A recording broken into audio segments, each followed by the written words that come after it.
Hello teachers, welcome to this crash course on the continuum of services. One of the principles of IDEA is the least restrictive environment. As general educators, you will be educating students with a variety of different disabilities. It is important to understand where we place these students and why these placement decisions occur. So that's what I'm going to be going over in this crash course. Alright, so as mentioned earlier, students must be placed in the least restrictive environment, also known as the LRE. So this is an environment where the appropriate learning can occur, and this can be achieved, and that's based on the IEP goals of their individualized education plan. Now, it's important to note that this placement is fluid, not permanent, so their placement can change, and the environment in which a student is educated cannot be determined based on disability category or cost. Those factors are not permitted to be included in the decision-making process. Now you might be wondering to yourself, what is this continuum? Well, here I have a picture of it. So it shows the least restrictive environment to the most restrictive environment. This doesn't mean the best or worst environment. It depends on the needs of that learner. So as you can see, the least restrictive means that they're spending the most time with peers who do not have disabilities. So for example, in a general education classroom. Then there's resource room, self-contained classroom, a specialized or a residential school, and the most restrictive is the home or hospital setting. So they're on a continuum, which also shows how they're flexible. Students might need multiple different placements over time, depending on a multitude of factors. Well, why do we even have a continuum? So once again, since the placements are appropriate as well as fluid, the continuum can show the degree of separation from that general education classroom, from those typical peers. So remember, the goal is to ensure students are with their peers without disabilities to the greatest extent possible, but while we're still achieving that appropriate education that we talked about. That's what the least restrictive environment means. So this continuum will actually inform you all as general educators. It's going to tell you about what your roles and responsibilities are in that specific child's education, depending on what placement they have and what environment their education is taking place in. So in this section, we're just going to go over the different environments that children might be placed in. So you may have students that are placed right in your gen ed classroom. These students are going to be educated for the majority of the day, or if not, probably the entire day, within the gen ed classroom. So there might be a TA or there might be a paraprofessional that's helping this student or a small group of students. Sometimes you might have co-teaching take place, which is when you'll have another teacher that's helping you actually deliver instruction to the students. And the child is going to receive probably accommodations and maybe modifications to the curriculum, to the environment. So for example, if you have a student who has a vision impairment, she might sit in the front of the room, she might so have preferential seating, or she might have a larger text on assignments. And what is your role? So your role as a gen ed teacher, well, it can include many things, but here are just a few of them. So you might be working with the IEP team for sure, discussing, going to IEP meetings. You may also be working with a special education teacher to discuss modifications and accommodations. You're going to be providing differentiation just as with all of your students, but you might use some specialized materials. Again, you might work with a co-teacher, but you might also be collaborating with paraprofessionals or TAs, and you're going to be ensuring that the accommodations on their IEP are met in that general education classroom. So the next environment, which is next on the continuum, is the resource room. So this can be an actual physical room, which it is, or it can also be services that come into your classroom. So as you see here, students may spend a total of 3 hours per week.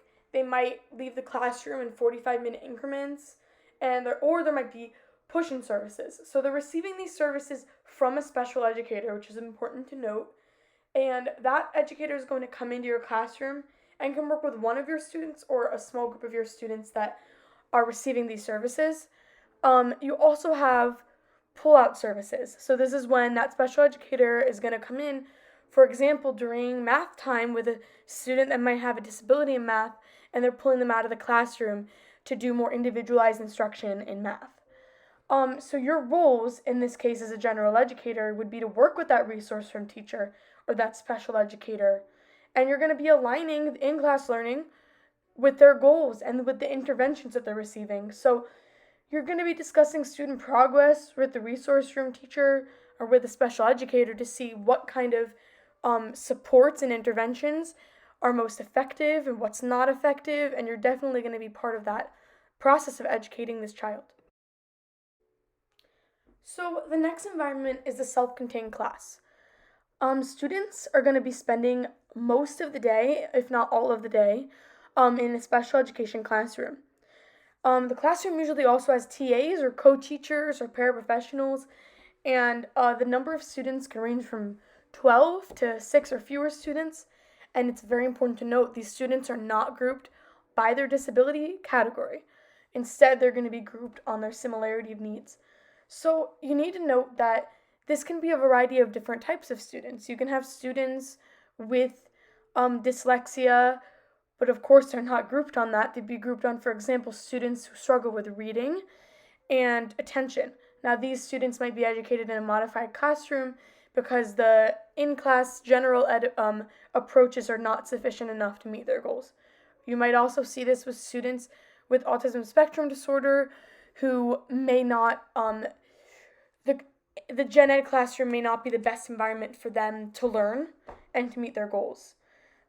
So your roles as a gen ed teacher in a self-contained class, well, you can be consulting with a special ed teacher, and a lot of these students are spending parts of the day in the general ed classroom where they're learning from their peers as examples, and this could be during social studies or gym, art, things like that. And what's important to note is that this is called mainstreaming, but it's not a delineated practice in the continuum of services, but it is something that's very common that you're likely to see. So the next category is called the specialized school. So this could be a residential school where the students are living there, or it could be a day school where the students are going there during the day and coming back. These can be public or private schools, and they might even be affiliated with your district, but they also may not. So these schools are usually designated for individuals with similar disability-related needs. This can be emotional needs, physical needs, medical needs, instructional needs, etc. So this placement option is typically only going to be considered, like all of them, when you go through the continuum. The gen ed classroom was not sufficient for their goals. Then the resource room either, and even the self-contained classroom was not sufficient instruction and sufficient to meet their needs. So then they may be going to a specialized school. And one example of this could be if you have a student who is deaf, they may go to a state school for the deaf. And your roles as a general education teacher, in this case, they could be very limited, but they may actually include working with teachers at the school. So for example, if the school is associated with the district, and you may be participating in the IEP meeting and submitting data from your observations in the gen ed classroom that would support this placement decision, just as with any of the other placement decisions. So now we find ourselves at the most restrictive of all the settings.